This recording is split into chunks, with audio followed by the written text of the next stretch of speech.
All right, what do we got? Anything good? Nothing? Good. Red Sox are up 2-zip. Bullpen's all straightened out. I talked to a couple of guys. We got them. We're not tipping pitches anymore, so we're good. With Collard and Cream and Dalen Hayes, they both played for you against Pitt, so there's no lingering injury concerns with those two guys? No, they're really healthy. Yeah, they look really good this week. I mean, the week really helped them both. You know, Khalid,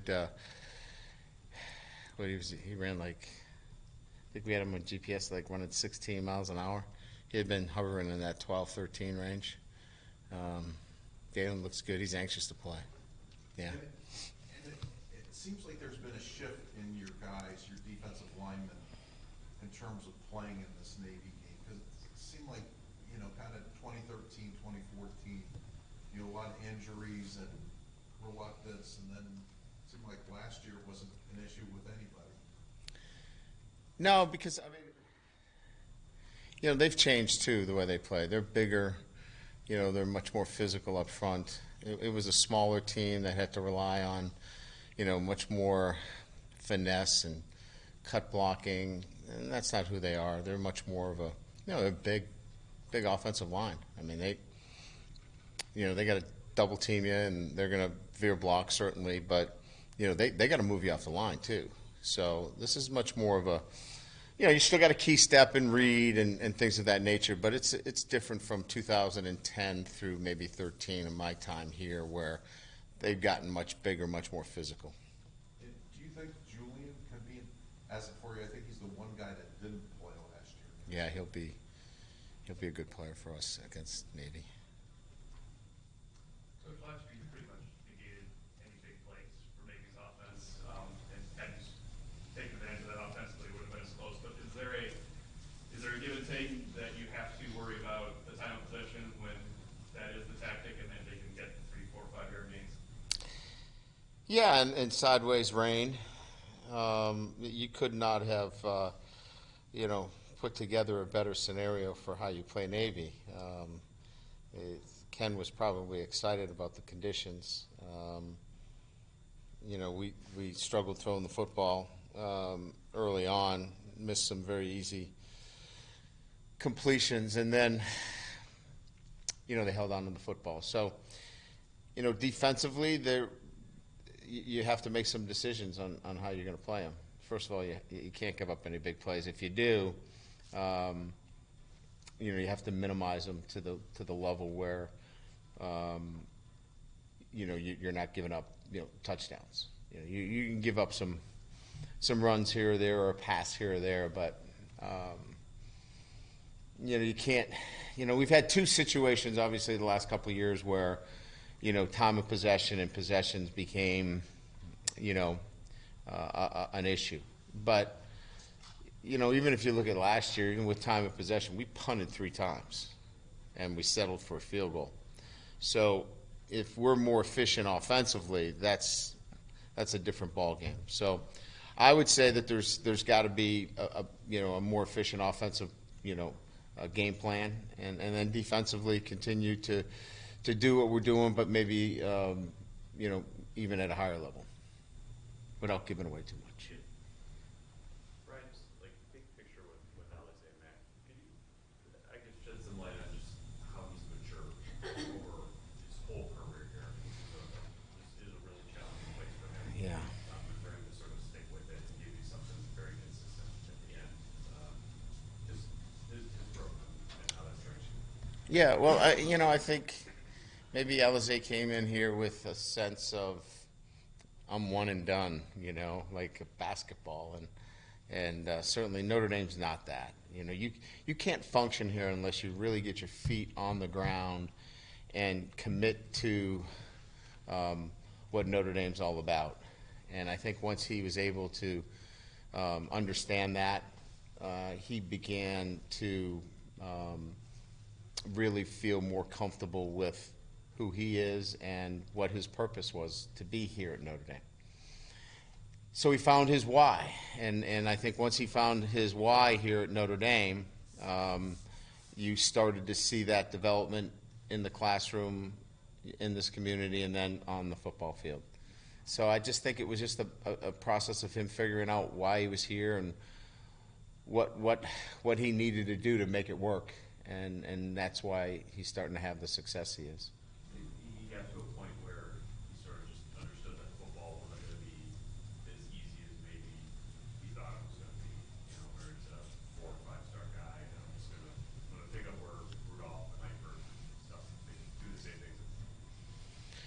You know, Pete, I think every young kid has that dream that they come to Notre Dame and they're going to be the next whoever named the player, right?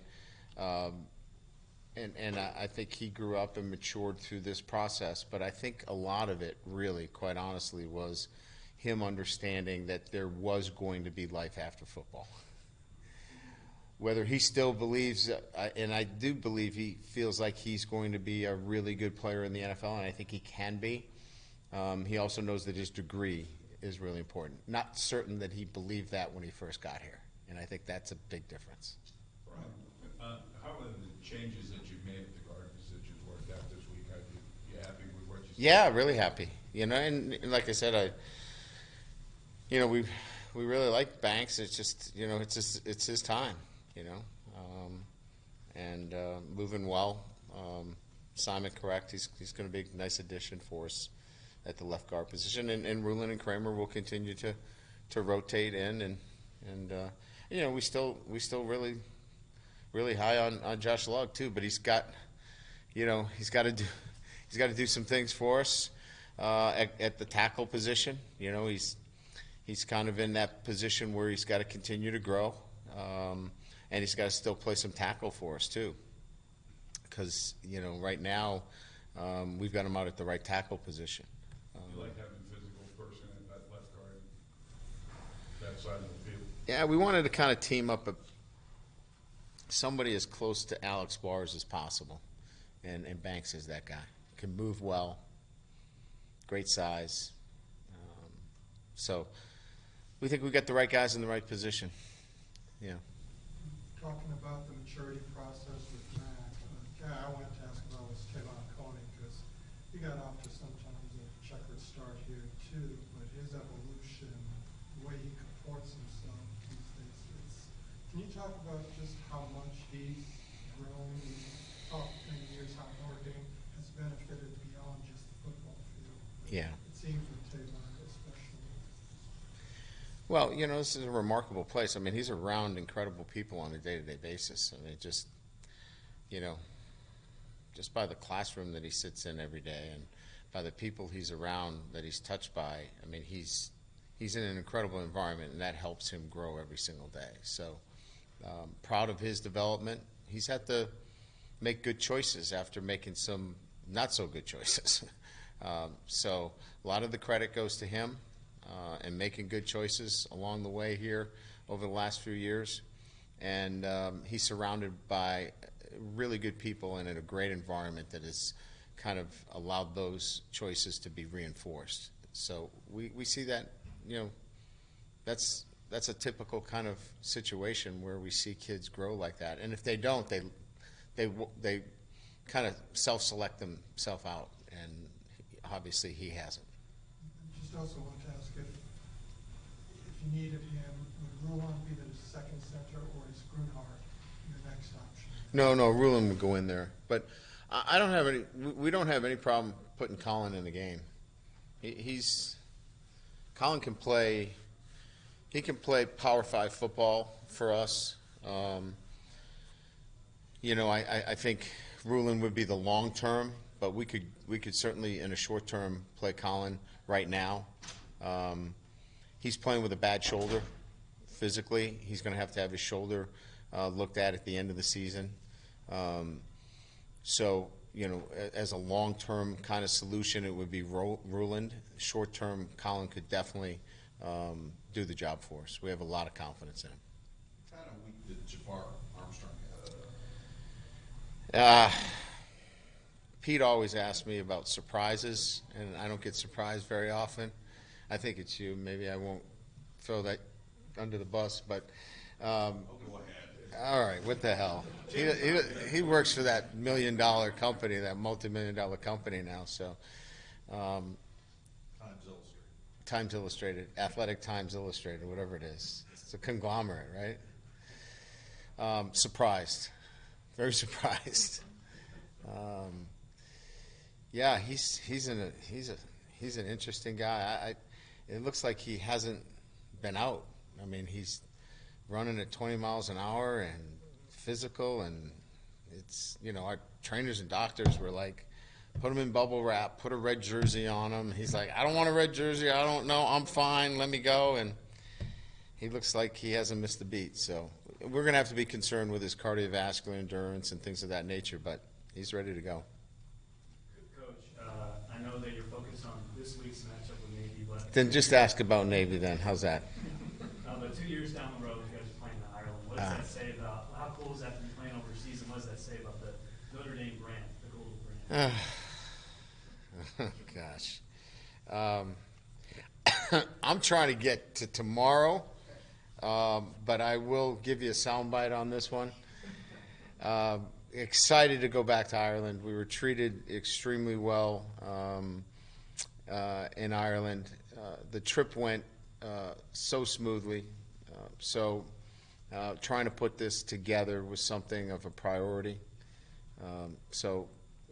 I think everybody in our administration was doing their best to see it happen again. So very, very excited to do it. And soundbite.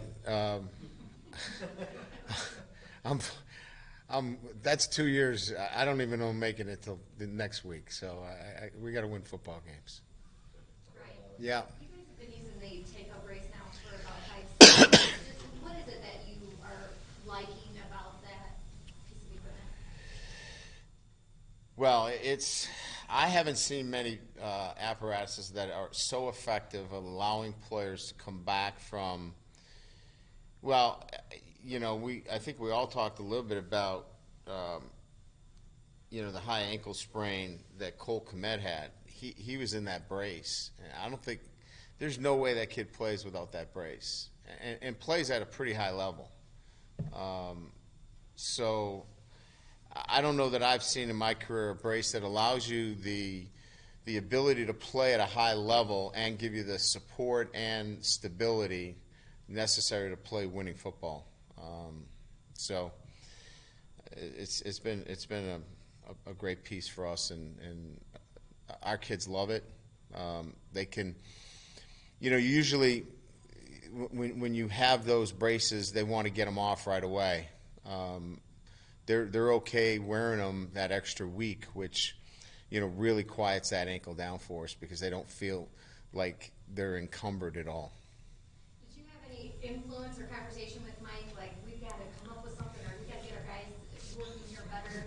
Does that kind of maybe help push him along? Listen, Mike Bean's going to be a trillionaire. So he doesn't need my advice on any of this stuff. He's going to be living in California in a big house. So you all should try to be friendly with Mr. Mike Millionaire Bean. So that's the guy you want to know. Brian, Drew, just real quick. Yeah. Drew mentioned last night he was like 1 or 2 weeks away from getting out of that cast. Is that wishful thinking, or is he medically correct on that? Well, we haven't X-rated it. We have not X-rayed it, but we're gonna carve that thing down to where it's a much more manageable and smaller piece. That would be aggressive for him to be out of it in 2 weeks, but we are going to move it down to a smaller version. That would be a surprise. That would be I'm not going to go there because I don't have the medical information on that one. But we wouldn't have had somebody to do that as quickly. But that kid's that's another story for another time. I think somebody's done a story on him. He's another one that if somebody could do it, he could get out of the cast in a couple of weeks. Thanks, Eric.